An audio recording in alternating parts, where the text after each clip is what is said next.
హారతి జ్ఞాన జ్యోతుల హారతి సాయి స్వరూపమా నీకు పూల హారతి సచ్చరితం నీకు జ్ఞాన జ్యోతుల హారతి జ్ఞానహారతి జ్ఞాన జ్యోతుల హారతి సాయి స్వరూపమా నీకు పూల హారతి సచ్చరితం నీకు జ్ఞాన జ్యోతుల హారతి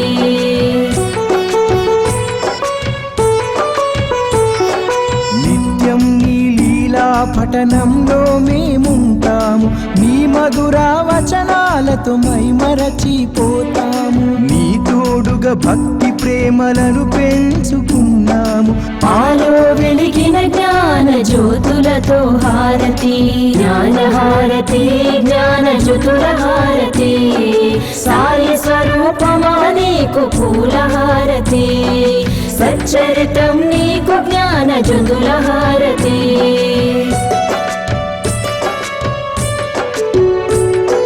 సాయి ఆత్మను నీలో నింపుకుంటివి తనివి తీర సాయిని దర్శింపజేస్తివి కష్టాలను దుఃఖాలను తరిమి కొడితివి దయగల తల్లి నీకు ప్రేమ హారతి జ్ఞానహారతి జ్ఞాన జ్యోతుల హారతి సాయి స్వరూపమా నీకు పూల హారతి సచ్చరితం నీకు జ్ఞాన జ్యోతుల హారతి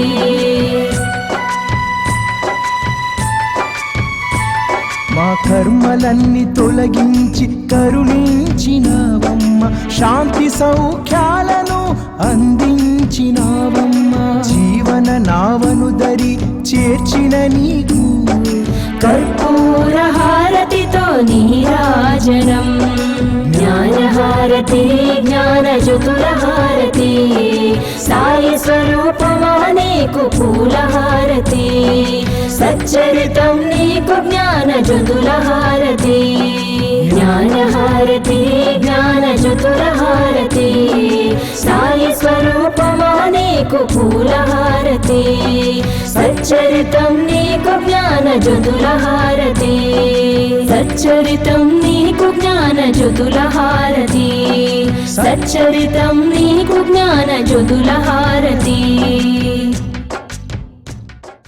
మీ అందరికీ కూడా 2025 నూతన సంవత్సర శుభాకాంక్షలు. మొదటి గురువారం జనవరి 1 మనందరం కూడా ఆనందంగా జరుపుకుంటాం.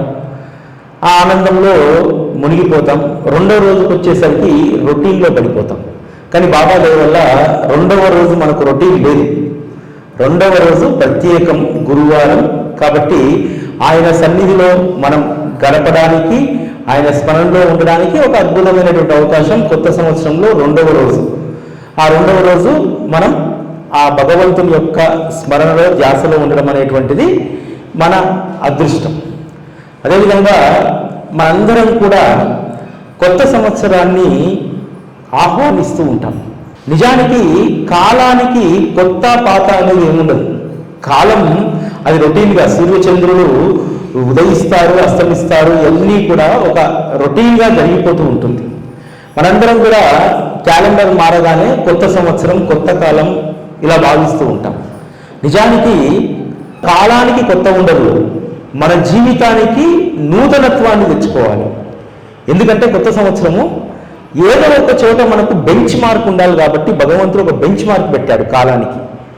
ఆ కాలానికి బెంచ్ మార్క్ ఉన్నప్పుడు, ఆ బెంచ్ మార్క్ వచ్చినప్పుడు మనం నిత్యనూతనంగా ఆలోచించడానికి, మన జీవితాన్ని ఒక కొత్త మలుపు వైపు మళ్లించుకోవడానికి మాత్రమే ఈ కొత్త సంవత్సరం తప్ప కాలానికి ఏది కూడా కొత్త నూతనత్వం ఏమీ ఉండదు. కాలం ఒకే విధంగా గడుచుకుంటూ పోతుంది.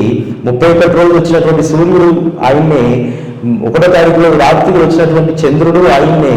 వీరిలో ఏ నూతనత్వము ఉండదు. వారెప్పుడూ కూడా నిత్య నూతనంగానే ఉంటారు. ఎందుకంటే సూర్యుడు అస్తమించిన తర్వాత మళ్ళీ ఉదయించేటప్పుడు నిత్య నూతనంగానే ఉదయిస్తాడు.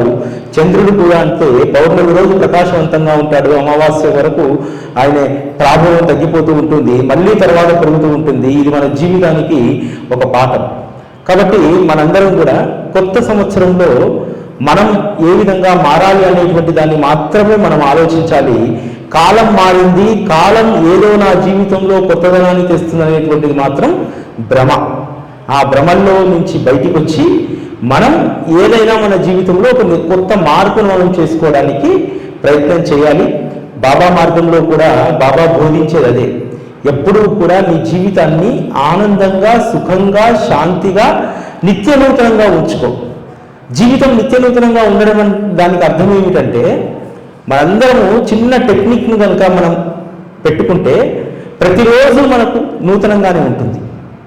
ఎందుకంటే మనం ఏం చేస్తామంటే, ఈరోజు జరిగినటువంటి దాన్ని మనం చాలామంది ఏం చేస్తామంటే, ఒక చిన్న సంఘటనని మన ఇంటి ముందు ఎవరో ఒకరు పక్కింటోళ్ళు చెత్త వేస్తే దాని పట్ల విపరీతమైనటువంటి కోపాన్ని కలిగి ఉంటాం ఆ రోజు. దాన్ని ఏం చేస్తామంటే రెండో రోజు కూడా క్యారీ ఫార్వర్డ్ చేసుకుంటూ పోతాం. మరి రెండో రోజు క్యారీ ఫార్వర్డ్ చేసినప్పుడు రెండో రోజు కొత్త రోజు కదా, కొత్త సంవత్సరం ఎలానో కొత్త రోజు కూడా అలానే కదా. రెండో రోజు కూడా దాన్నే పట్టుకొని మనం ఉంటే మన జీవితంలో నిత్య నూతనం ఏముంటుంది. చిన్న లాజిక్ ఏమిటంటే, గడిచిపోతున్నటువంటి కాలం ఎలా ముందుకు సాగుతూ ఉంటుందో మన జీవితంలో ఈ రోజు జరిగినటువంటి ఏదైనా మన మనసుకు బాగా ఇబ్బంది కలిగినటువంటి దాన్ని ఆ రోజు రాత్రి వదిలేస్తేనే మళ్ళీ ఉదయం మీకు నిత్య నూతనంగా ఉంటుంది తప్ప ఇతరత్ర దాన్నే పట్టుకొని ఉంటే. కొత్త సంవత్సరం కూడా అంతే. కొత్త సంవత్సరంలో ఒక మంచిని మనం ప్రారంభించాలంటే గడిచినటువంటి కాలంలో మన మనస్సు బాధ పెట్టినటువంటివి, మనల్ని ఇబ్బంది పెట్టినటువంటివి ఆ రాత్రి వదిలేసి వాటిని మరిచిపోయి కొత్త జీవితాన్ని ఆరంభించడమే, కొత్త కాలంతో మనం ముందుకు వెళ్ళడమే మనం పెట్టుకునేటువంటి ఒక నిత్య నూతనత్వం. అంతే తప్ప కొత్త సంవత్సరం కొత్త అనేటువంటిది ఏముండదు. కొత్త అనేటువంటిది ప్రత్యేకంగా మన కోసం ఏమీ రాదు. కొత్తను మనమే బిల్డ్ చేసుకోవాలి. అంతే తప్ప కొత్త కాలము, కొత్త సంవత్సరము ఇవన్నీ కూడా వచ్చిపోయేటువంటివి. ఆ వచ్చిపోయేటువంటి దాంట్లో ఒక్కరోజు మాత్రమే సంతోషంగా ఉంటే అది నూతనత్వం కాదనేటువంటి దాన్ని మనం జీవితంలో ఎప్పుడూ కూడా గుర్తుపెట్టుకోవాల్సినటువంటిది. అదేవిధంగా ఈరోజు మనందరము కూడా సద్గురువులు చేరుకున్నాం కాబట్టి అందరికంటే మనం కొంచెం భిన్నంగా ఆలోచించగలుగుతాం. ఎందుకంటే సద్గురువులు చేరినటువంటి వారు సాధారణంగా ఆ రోజు జరిగినటువంటిది ఆ రోజు వదిలేస్తారు. బాబా కనుక షిరిడీకి వచ్చినటువంటి తొలినాళ్ళలో నన్ను ఎవ్వరూ గౌరవించలేరు, చిన్న పిల్లలు కూడా రాళ్ళించుకొని కొట్టారు, నన్ను పిచ్చి ఫకీర్ అన్నారు అని దాన్నే మనసులో పెట్టుకొని ఉంటే అంత గొప్ప అనుగ్రహం షిరిడీ ప్రజలకు దొరికేదా? ఈరోజు కొత్త సంవత్సరం సందర్భంగా డిసెంబర్ 26వ తేదీ నుంచి ఈ రోజు వరకు కూడా ఇంకా ఎందుకు లక్షల మంది జనులు షిరిడీకి వెళ్తున్నారు? ఏముంది అక్కడ మహత్వం? మీకు ఒక చిన్న ఉదాహరణ చెప్తా. నోయిడా నుంచి ఇద్దరు దంపతులు చిన్నవాళ్ళు వచ్చారు. ద్వారకామాయి దర్శనానికి క్యూలో నిలబడి ఉన్నారు. అడిగాను, మీరు ఎన్ని గంటలు మీకు సమాధి మందిరం దర్శనం పట్టింది, ఎంత సమయం పట్టిందని అడిగాను. 4 గంటలు పట్టిందన్నాడు.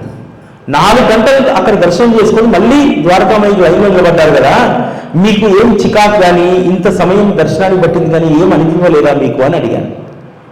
ఆ అమ్మాయి చెప్పినటువంటి మాట, ఒక 25 సంవత్సరాలు ఉంటుంది. అమ్మాయి చెప్పినటువంటి మాట ఏమిటో తెలుసా? ఇంకెక్కడికైనా మేము వెళ్ళనియండి, దర్శనం 1-2 గంటల కంటే ఎక్కువ అయ్యిందంటే చికాకు వస్తుంటుంది, కాళ్ళు లాగేస్తుంటాయి, ఇంతసేపు నిలబడాలా, ఇవన్నీ ఉంటుంది. కానీ షిరిడీకి వచ్చి ఒకానొక సందర్భంలో మేము 6 గంటలు కూడా దర్శనం కోసం వేచి ఉన్నాం. రాలేదు చికాకు. ఎందుకు రాలేదో తెలుసా? అమ్మాయి చెప్పినటువంటి మాట ఏమిటంటే, అసలు అంత సమయం నిలబడ్డామనేటువంటి విషయం మాకే తెలియదు.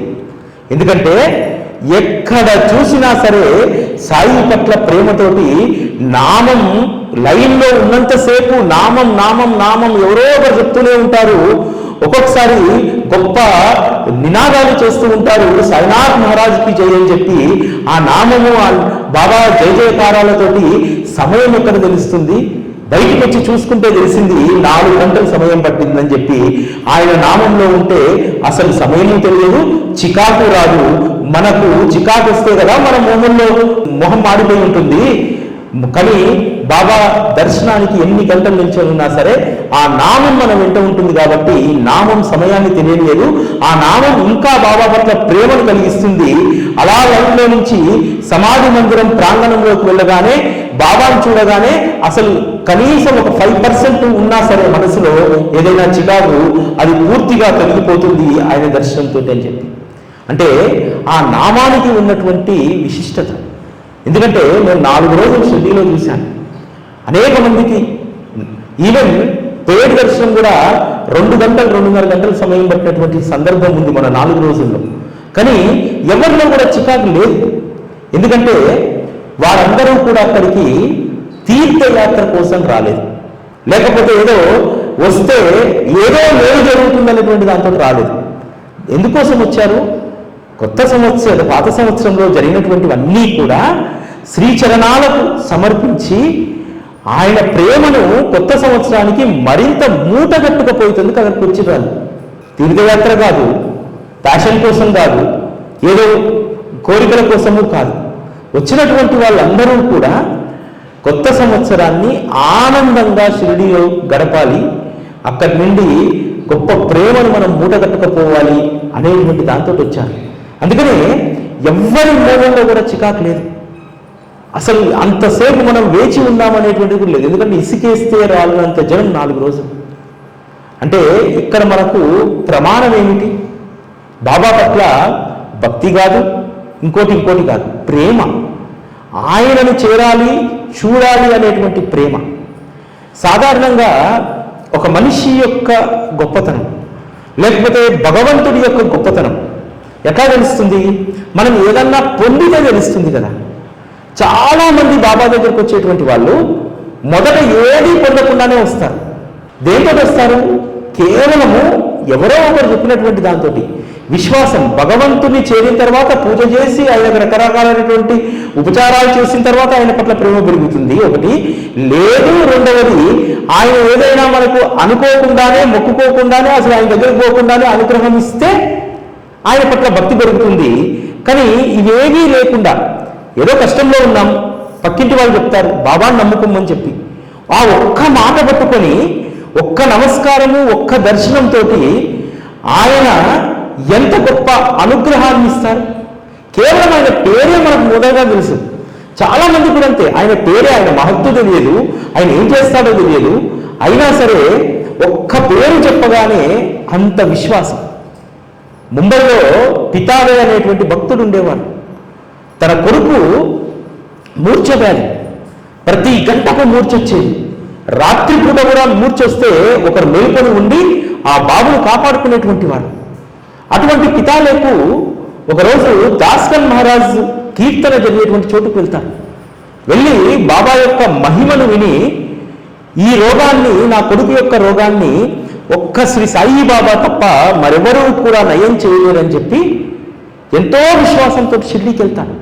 తనకు అసలు సాయిబాబా అంటే తెలియదు, ఆ మహత్తు తెలియదు, ఏమీ తెలియదు. కానీ షిర్డీకి విశ్వాసంతో వెళ్ళాడు. వెళ్ళిన తర్వాత బాబా పాదాలపైన పిల్లవాడిని ఉంచి బాబాని అడుగుతారు, బాబా నా కొడుకు యొక్క రోగాన్ని నేను చూడలేకపోతున్నాను, గంటకు వాడు మూర్ఛ వ్యాధితో శరీరమంతా కూడా మెలికలు తిరుగుతూ ఉంటే కన్న తల్లిగా నా భార్య భరించలేకపోతుంది, వీరికి స్వస్థత చేకూర్చండి అని చెప్పి బాబాకు వినతి చేస్తాడు. బాబా పాదాల వద్ద పిల్లవాడిని పడుకోబెట్టగానే విపరీతంగా మళ్ళీ పిడిసొచ్చేస్తుంది. వచ్చేస్తే పితాలే భార్య భయపడుతుంది. అరే ఎప్పుడూ కూడా ఇంత తీవ్రంగా రాలేదు, ఇక్కడేదో మేలు జరుగుతుందంటే ఇక్కడికి వచ్చిన తర్వాత ఇంతకుముందు 10 నిమిషాలకు లేకపోతే 5 నిమిషాలకో మామూలు మనిషి అయ్యేటువంటి వాడు దాదాపు 15 నిమిషాల పాటు బిగుసుకొని పోయాడు పిడిస్తోటి. ఎట్లా అని చెప్పి ఆ తల్లి కలవరపడుతూ ఉంటే బాబా అంటారు, అమ్మా ఏమీ భయపడాల్సిన అవసరం లేదు, ఈ ఊది తీసుకెళ్ళు, ప్రతిరోజు కూడా ఇక్కడ ఒక వారం రోజులు ఉండు, నీ కొడుకు నయమవుతుంది అని చెప్పి ప్రతిరోజు ఊదిని తీర్థంగా ఇవ్వమంటాడు. ఆ తర్వాత నిదానంగా రోజుకు 10 సార్లు 12 సార్లు వచ్చేటువంటి మూర్ఛ క్రమక్రమంగా తగ్గుతూ వస్తుంది. ఆఖరికి 8వ రోజుకు అసలు మూర్ఛ అనేటువంటిదే ఆ పిల్లవాడికి రాలేదు. బాబా యొక్క మహత్తు తెలియకుండానే కేవలం ఆయన నామాన్ని పట్టుకొని ఆయన పేరును తెలుసుకొని షిరిడీలో ఉంటారనేటువంటి దాన్ని గుర్తించి అక్కడికి వచ్చారు. ఆ పిల్లవాడి యొక్క మూర్ఛ రోగం తగ్గిపోయింది. ఎందుకు మూర్ఛ రోగం? దీని వెనుకాల కూడా మరొక కథ ఉంటుంది. పితాలే తండ్రి అక్కల్కోట మహారాజు భక్తుడు. బాబా దగ్గరికి వచ్చి కొడుకు మూర్ఛ రోగం నయమైన తర్వాత వెళ్ళేటప్పుడు బాబా అంటాడు, ఇంతకుముందు నీకు 3 పైసలు ఇచ్చాను, ఇప్పుడు 2 పైసలు ఇస్తున్నాను, జాగ్రత్తగా వాటితో కలిపి వీటిని పూజించుకో అని చెప్తాను. పితాలకు అర్థం కాదు, నేను ఎప్పుడు వచ్చాను అసలు షిర్డీకి, ఎందుకు బాబా ఎప్పుడు నాకు ఇవ్వలేదే అని చెప్పి, సరే ఏదైతే కొడుకు నయమైంది, ఇంతకంటే సంతోషం లేదు అని చెప్పి ఇంటికి బయలుదేరి వెళ్తాను. వెళ్ళిన తర్వాత తన అమ్మని అడుగుతాను, అమ్మా నన్ను ఎప్పుడైనా నా కొడుకు వయసులో ఉన్నప్పుడు నాన్నగారు షిర్డీకి తీసుకెళ్లారా అంటే, లేదు మీ నాన్నగారు అక్కల్కోట మహారాజ్ భక్తుడు, చాలా రోజుల తరబడి స్వామి సమర్థకు సేవ చేసేటువంటి వారు, ఆ సేవను ఇచ్చి స్వామి సమర్థ 3 రూపాయలను మీ నాన్నగారికి ఇచ్చారు, మీ నాన్నగారు ఉన్నన్ని రోజులు దాన్ని పూజించుకునేటువంటి వాళ్ళము, కానీ మీ నాన్నగారు పోయిన తర్వాత అవి పిల్లలకు ఆట వస్తువులు అయిపోయాయి, అవి ఇప్పుడు ఎక్కడుందో కూడా తెలియదు అని అంటే, మరి బాబా ఈ 2 రూపాయలు ఇచ్చి ఇంతకుముందు 3 రూపాయలు ఇచ్చాను, వాటితో కలిపి పూజించుకోమన్నాడు అని అంటే, తల్లి చెప్తుంది, మనము స్వామి సమర్థ ఇచ్చినటువంటి ఆ 3 నాణాలను నిర్లక్ష్యం చేసిన బాబా దయామయుడు కాబట్టి మళ్ళీ ఆ 2 రూపాయలను అనుగ్రహించి మన ఇంటికి పంపించి వాటిని పూజ చేసుకోమన్నాడు. నీ కొడుకు యొక్క మూర్ఛ రోగం అనేటువంటి సాకుతోటి అక్కడి వరకు తీసుకెళ్ళి మరలా మీరందరూ కూడా సాధు సత్పురుషుల యొక్క సేవలో ఉండాలి, ఆ భక్తి మార్గంలో ఉండాలి, గురు మార్గంలో మీరు ఉండాలని చెప్పి బాబా తెలియజేశారు. అందుకోసమే నీ కొడుకు ప్రారంభానుసారం ఆ మూర్ఛ వ్యాధి వచ్చింది, దాన్ని నయం చేయడానికి మళ్ళీ బాబా ఏదో ఒక సాకుతోటి వారి దగ్గరికి పిలిపించుకున్నారు. ఇప్పుడు ఉన్నటువంటి షిర్డీలో ఉన్నటువంటి శ్రీ సాయిబాబానే అక్కల్కోట మహారాజు యొక్క మరో అవతారము అని చెప్పి తల్లి చెప్తుంది. అంటే బాబా తన భక్తులను ఏ విధంగా తన వద్దకు రప్పించుకుంటారు. ఒక్కసారి గనక సద్గురువుతో అనుబంధాన్ని కలిగి ఉంటే మరొక తరాన్ని బాబా ఉపేక్షించడు. బాబా ఏం చేస్తాడంటే, మన తండ్రో ఇంకెవరో ఆయనతో రుణానుబంధం కలిగి ఉంటే మనల్ని కూడా ఆయన నీడకు తెచ్చుకోవడానికి ఒక చిన్న కష్టాన్ని ఇస్తాడు. కష్టం ఎందుకోసం వస్తుందంటే, భగవంతుని చేరడానికి మాత్రమే కష్టం. ఆ కష్టాన్ని సృష్టించేది భగవంతుడే. ఆ కారణం చేత ఆయన పాదాల వద్దకు పిలిపించుకునేది ఆయన్నే. మరలా మనల్ని ఆయన మార్గంలో సవ్యంగా పెట్టేటువంటిది కూడా ఆయనే.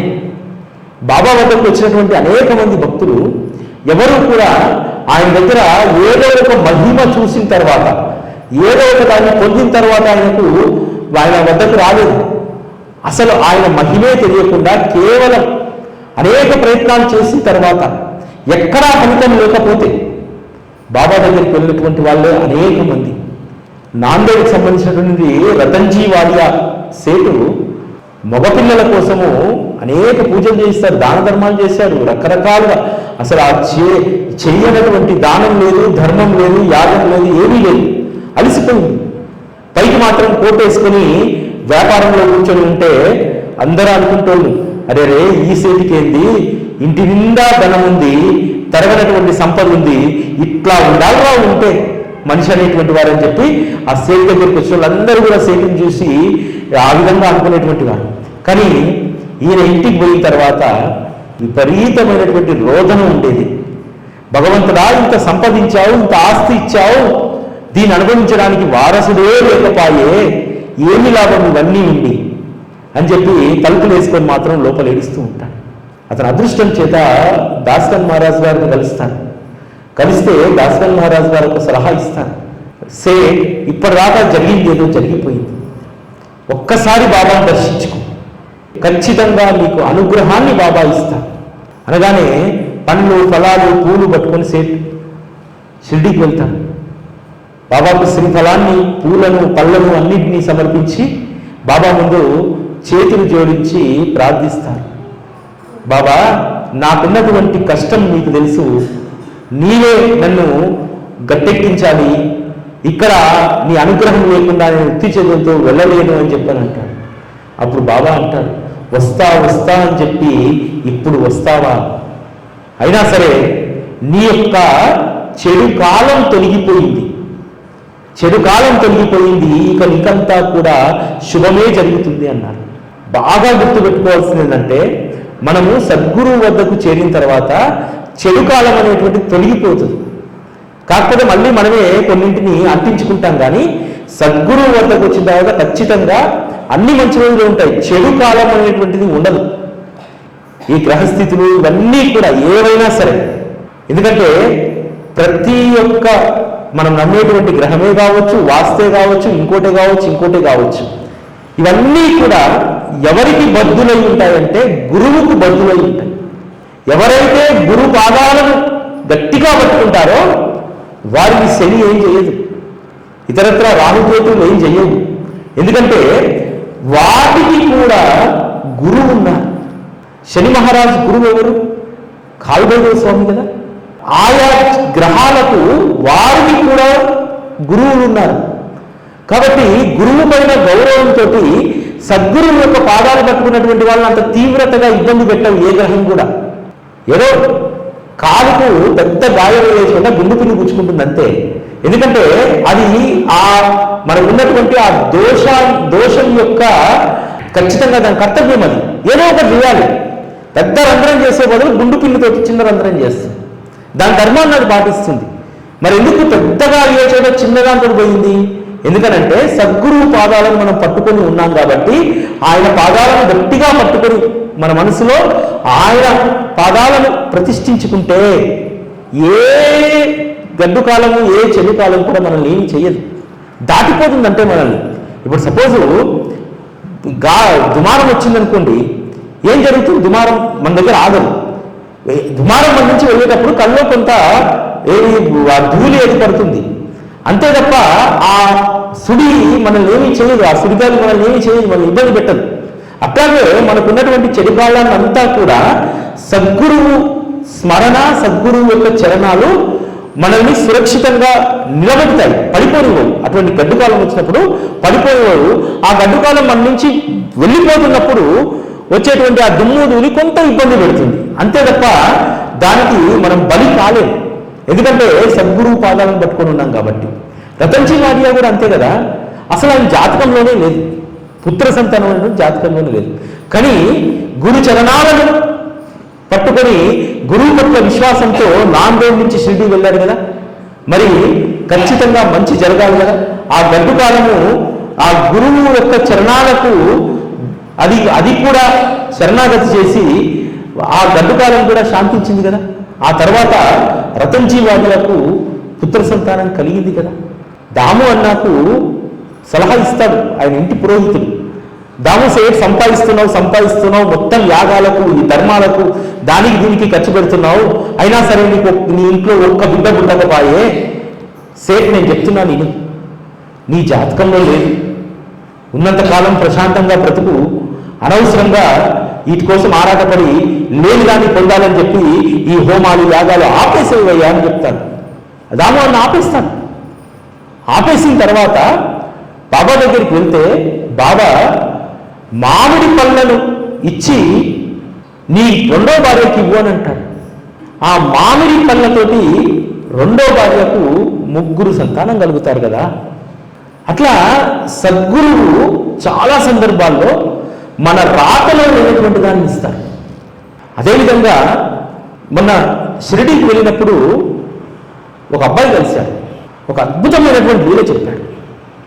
దాదాపు అతని వయసు 30 సంవత్సరాలు అంతే. ఒక 3 సంవత్సరాల క్రితం జరిగినటువంటి ఒక లీల ఏమిటంటే, భార్య మంచి సౌందర్యవతి, రూపవతి, గుణవతి, అటువంటి భార్య లభించింది.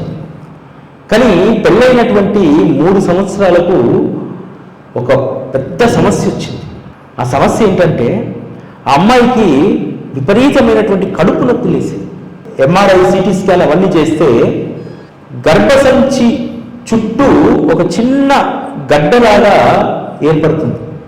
అది చూసినటువంటి డాక్టర్లు భర్తకు చెప్తారు, చాలా కష్టం, అది చాలా రేర్ కేసెస్, అది క్యాన్సర్ అయినా ఉండవచ్చు, లేకపోతే ఇతరత ఏ కంతియో మనకు తెలియదు, దాన్ని బయాప్సీ చేస్తే తప్ప మేము చెప్పలేము, మీరు మీ ఇష్ట దైవాన్ని వేడుకోండి, ఎందుకంటే రేడియేషన్ అనేటువంటిది చాలా ఇంపాసిబుల్. ఆపరేషన్ చేయొచ్చు, తీయొచ్చు, లేకపోతే ఇంకోదే చేయొచ్చు. ఆ ప్రాంతంలో రేడియేషన్ అనేటువంటిది ఇంపాసిబుల్. మీ ఇష్టదైవాన్ని బయాప్సీ వచ్చేంత వరకు వేడుకోండి అని చెప్పి చెప్పారు. చెప్తే 2022 నవంబర్లో అతను భార్యకి ఏమీ చెప్పకుండా నేను క్యాంపుకు వెళ్ళాలి, ఒక్క వారం రోజులు నేను ఇంటికి రాను అని చెప్పి షిరిడీకి వెళ్ళిపోయిందట. షిరిడీకి వచ్చి వారం రోజులు పారాయణ చేస్తూ బాబాను వేడుకున్నాడట.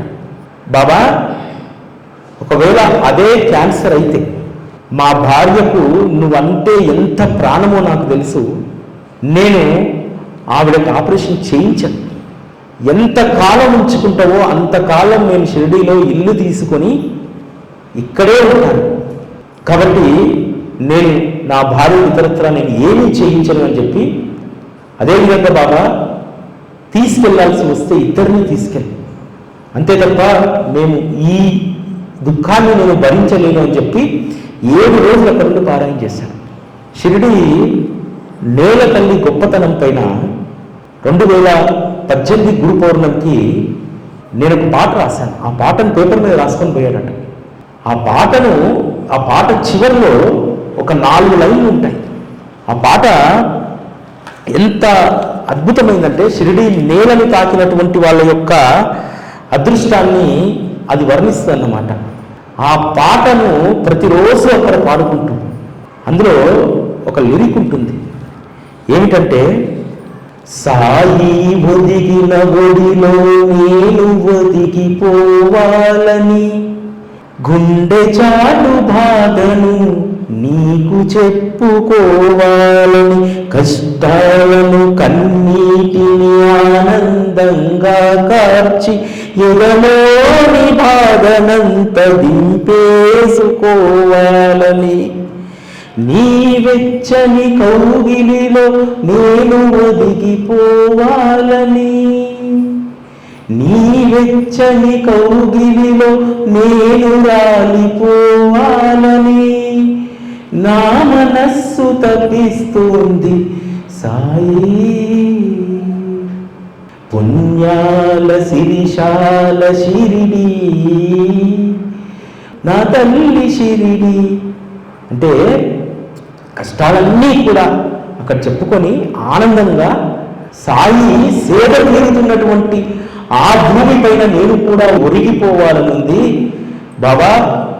నేను నా భార్య రోగాన్ని ఏదో నువ్వు మంత్రం వేసి తీసేయమనట్లేదు. ఏమడుగుతున్నానంటే, మా చివరి కోరిక నీ దేహం సేవ తీరుతున్నటువంటి ఈ నేలలో మేము ఒరిగిపోవాలనుకుంటున్నాము, ఆ అనుగ్రహాన్ని ఇవ్వు అని చెప్పి బాబాని అడిగానంట. 7వ రోజు పారాయణ అయిపోయింది. హైదరాబాద్ మళ్ళీ తిరిగి వచ్చారు. వచ్చిన తర్వాత డాక్టర్లు బయాప్సీకి పంపించినటువంటిది అది క్యాన్సర్ కాదు, కేవలం ఒక కొవ్వుతో కూడినటువంటి కణతి, దాన్ని చిన్న లాప్రోస్కోపీ ఆపరేషన్ ద్వారా తొలగించవచ్చు అని చెప్పారట.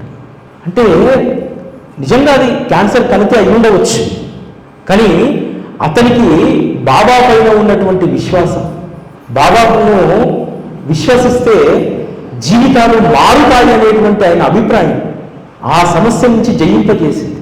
మొన్న కలిసి చెప్పినప్పుడు నాకు ఆశ్చర్యం వేసింది. అంటే ఎంత విశ్వాసం ఉంటే బాబా పైన మనకు మన జీవితంలో అంత మేలు జరుగుతుంది. బాబా నాకు ఏమీ చేయట్లేదు, ఏమీ లేదు, నా పరిస్థితి ఇలానే ఉంది అని చెప్పి చాలామంది అంటూ ఉంటారు.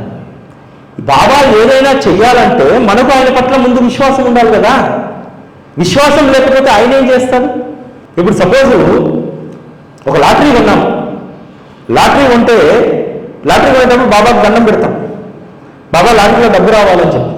డబ్బు వచ్చిన తర్వాత ఏదో ఆయనకు నమస్కారం పెట్టాలి కాబట్టి పెట్టాం. డబ్బు వచ్చిన తర్వాత అంటాం నా అదృష్టం బాగుంది కాబట్టి డబ్బు వచ్చింది. బాబాను ప్రార్థించింది పోయింది, నా అదృష్టం బాగుంది కాబట్టి వచ్చింది. అంటే బాబా పైన విశ్వాసం ఉన్నటువంటి వాళ్లకు ఎటువంటి జటిలమైనటువంటి సమస్యలు వచ్చినా సరే అది వాటి నుండి మనము బయట పడతామనేటువంటి ఒక ఆత్మవిశ్వాసం ఉంటుంది. అదేవిధంగా చాలామందికి 50% ఉంటుంది నమ్మకం. కానీ ఎవరైతే పరిపూర్ణంగా ఒకవైపే మనం నిలబడతామో, ఒకదాన్నే విశ్వసిస్తామో, ఎందుకంటే బాబా చెప్పినటువంటిది ఒకటే, ఈ సృష్టిలో ఉన్నటువంటిది ఒకే పరమాత్మ. ఆ పరమాత్మ ఎవరినైనా సరే ఒకరినే మీరు విశ్వసించండి, ఏకనామము ఏకరూపము దానినే పట్టుకొని ఉండండి, ఖచ్చితంగా మేలు జరుగుతుందని చెప్పి బాబా చెప్పారు. మన అనుగ్రహం కోసం ఏం చేస్తామంటే అనేక చోట్లకు పోతాం. అనేక చోట్లకు పోయి ఎక్కడ అనుగ్రహం దొరకకపోతే జీవితంలో నిర్వేదం, నిరాశ ఇవన్నీ ఉంటాయి. కానీ ఒకరినే నమ్ముకొని ఉంటే జీవితము చాలా అద్భుతంగా ఉంటుంది. ఈ కలియుగంలో ఆ ఒక్కరు శ్రీ సాయి బాబా మాత్రమే.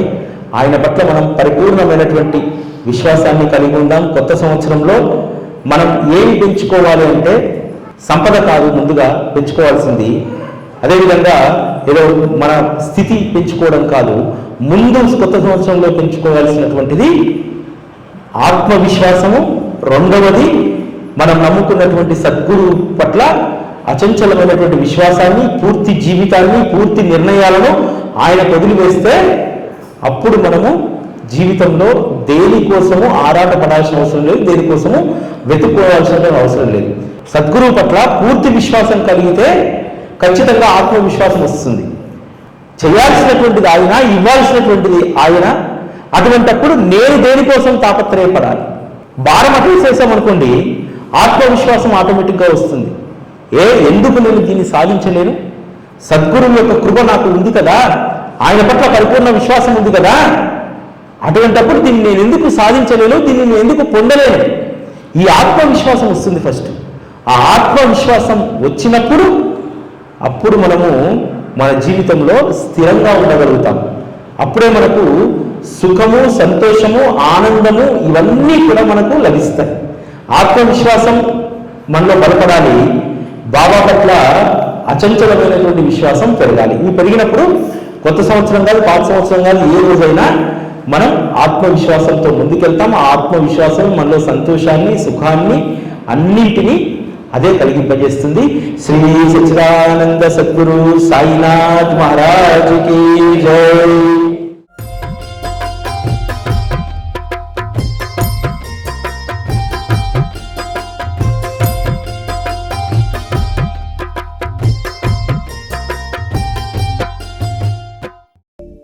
సాయీశుడు స్వయముగా తాను సరుకులన్నీ తెచ్చుకొని వంట కూడా తానే చేస్తూ ఉడికిందో లేదోనని వేడి వేడిడెక్కిసాలో చేయి పెట్టి కలిపి మరి అంతుబట్టని రుచులతో కుమకుమలాడే మసీదు. ఓ సద్గురు సాయి నా సర్వము నీవేలే, ఓ సద్గురు సాయి నా సర్వము నీవేలే.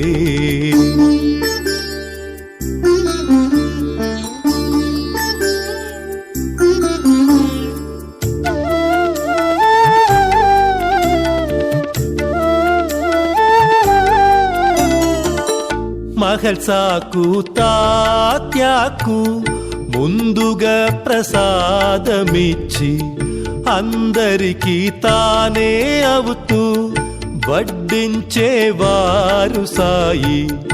అప్పుడు తిన్న భక్తులది ఎంత పుణ్య ఫలమో, ఇప్పుడు విన్న మన జన్మ మరి మరి ధన్యమాయే. ఓ సద్గురు సాయి నా సర్వము నీవేలే, ఓ సద్గురు సాయి నా సర్వము నీవేలే.